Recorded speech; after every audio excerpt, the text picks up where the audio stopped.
నమస్తే 3T TV news కి స్వాగతం.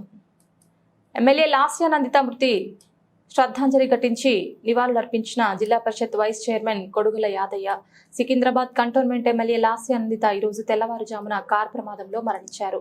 జడ్చర్ల బీఆర్ఎస్ నాయకులు అంబేద్కర్ విగ్రహం దగ్గర ఆమె చిత్రపటానికి పూలమాల వేసి నివాళులర్పించి వారి ఆత్మకు శాంతి చేకూరాలని 2 నిమిషాలు మౌనం పాటించారు. ఈ కార్యక్రమంలో zilla parishad vice chairman Kodugula Yadaiah, councillor Ramesh, Lata, Prashanth Reddy, Mahesh, మాజీ సర్పంచ్లు ప్రణీల్ చందర్, రేణుక, దానేష్, నాగరాజు, శుభాన్, వెంకటేష్, శేఖర్, బాలు, శ్రీను పాల్గొన్నారు.